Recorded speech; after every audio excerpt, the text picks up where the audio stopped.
Welcome to Through the Bible with Pastor Michael, a podcast from First Baptist Church in Mustang, Oklahoma. Here's Pastor Michael. September day 20. Another big day for us. We close out another book of the Bible. We wrap up the book of Job today. We've been here for quite a while as Job has 42 chapters, and so it takes a while to get through. But after today, we've completed another sizable book. Tomorrow we'll go to Titus, spend one day wrapping up that entire book in just 3 short chapters before coming back to the Old Testament and looking at a very lengthy book in Jeremiah with 52 chapters. So we will be in Jeremiah for a little more than 2 weeks, as it takes a while. But let's finish up the book of Job with some observations from how the story wraps up and some very helpful applications, I think, that we see here in these last 3 chapters. So first thing we see today is that Job has to consider his inadequacy to know the mind of God. The Lord uses several things in the reading today to show and remind Job of God's power versus Job, mankind's inadequacy. As we looked at yesterday, just to remind you the terminology we looked at yesterday, we can know him truly, we don't know him fully. And that's what comes up in the reading today, that Job is seeing a true picture of who God is, but not a full understanding of who he is, because our minds are limited. The finite cannot contain the infinite. And so Job is forced here to consider his inadequacy when compared to the Lord. Second thing we see as a response to that is that Job turns to silence. This isn't the silence of pouting. This isn't the silent treatment, so to speak, as we often talk about it. This is stunned silence. This is the silence of recognizing who God is. This is the silence of the psalmist when he says, "You are God in heaven, and here am I on earth, so I will let my words be few." This is the silence of a place of through the wrestling, through the struggle, coming to see a bit more clearly of the power and the glory of the Lord that just has Job stunned in silence. The third thing we see is that God is the owner of all things.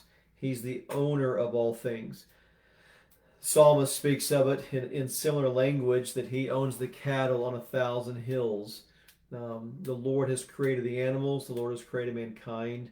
The Lord has created the earth. He's the owner of all things. We, as a part of his creation, of course, owe our existence to the Lord, and because of that, the created should be worshiping the Creator.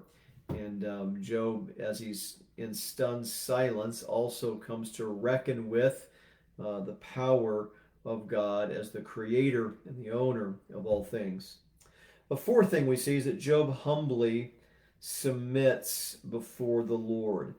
The book of Job has taken us on this lengthy journey of Job, of his thoughts, his questions, his emotions, his struggles, his frustration, his faith, kind of how all of that plays itself out. And now at the end of the story, we find him in a place of humility before the Lord. Reminds me a bit of Habakkuk, if you're familiar with Habakkuk, how he is frustrated at the beginning of the book. He doesn't understand what's going on in the world around him, doesn't understand why God isn't doing something different. And then in Habakkuk, it's just a short 3-chapter book, but it takes us on a bit of a journey of Habakkuk's thoughts. We'll get to this at the end of the year when we read it together. But at the end of Habakkuk again comes to a place of silence. The questions are put away. The arguing is put away. The defensiveness is put away.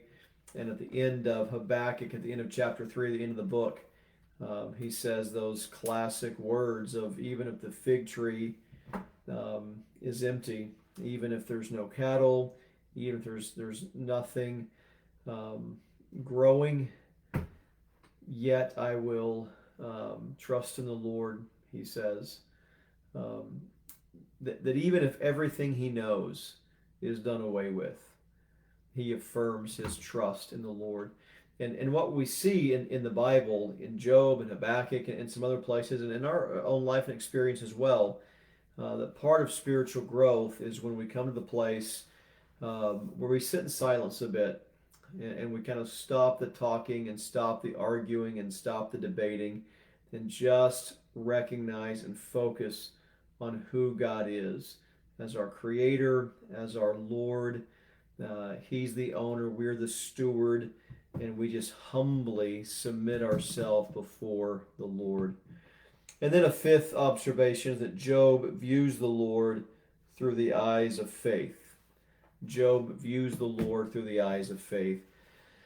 And that's how we have to see things. We don't view things through the temporary. We don't view things through the worldly lens. We don't view things through a selfish lens, but we view things through the eyes of faith, through the eyes of trusting in the Lord, believing in the Lord, resting in the Lord. The eyes of faith are the ways that we want to interpret the things of life. So some applications as we close the book. Number one, humility is the posture for learning. We've got to take a posture in our heart of humility. Humility, recognizing that we need the Lord, recognizing that He has the answers, we don't, and also recognizing that even if we don't get all the questions answered, we still trust Him and we still worship Him. Humility is where worship begins. Humility is where restoration begins. Humility is where healing begins.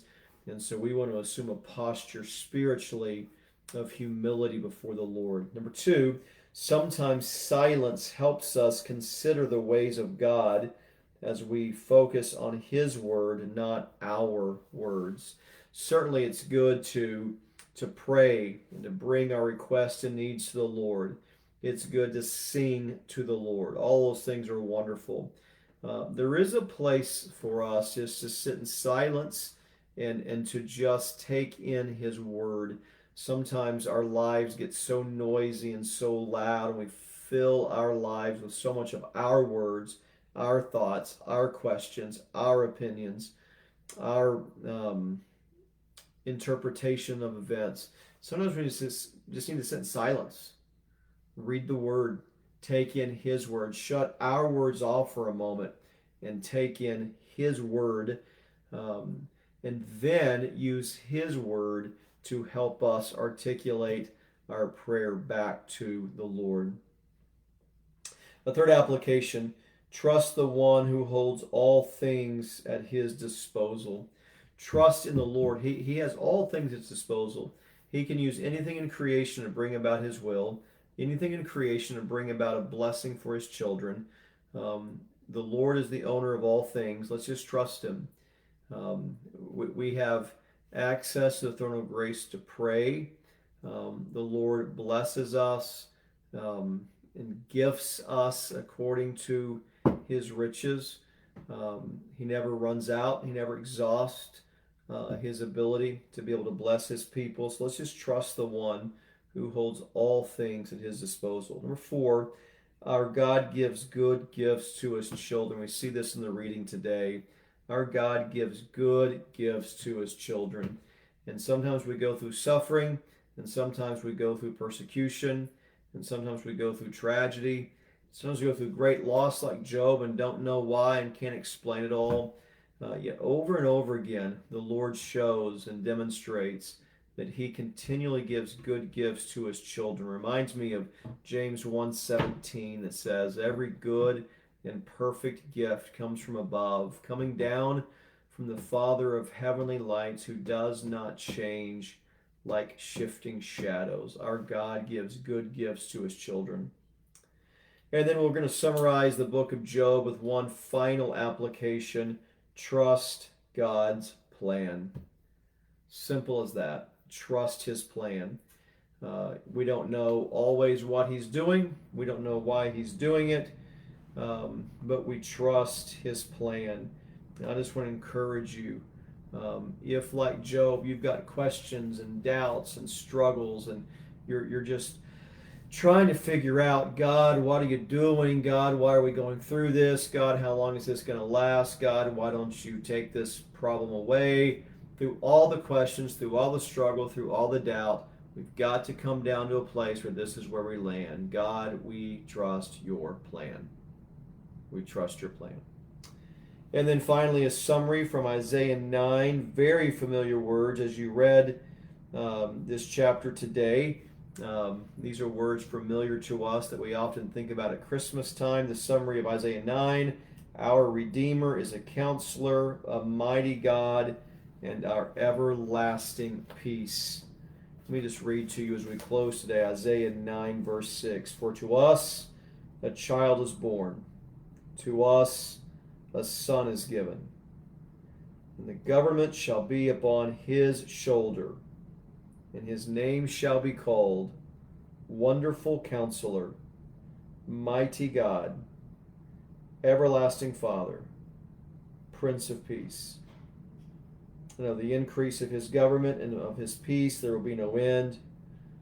And on the throne of David and over his kingdom, to establish and to uphold it with justice and with righteousness from this time forth and forevermore. The zeal of the Lord of hosts will do this. And so we rest in the truth that our Redeemer promised to us in Genesis 3:15 will come. We know today he has come, and as prophesied by Isaiah 700 years before Jesus would be born, that child is born, that son has been given, and his name for us is the Wonderful Counselor, Mighty God, Everlasting Father, and the Prince of Peace.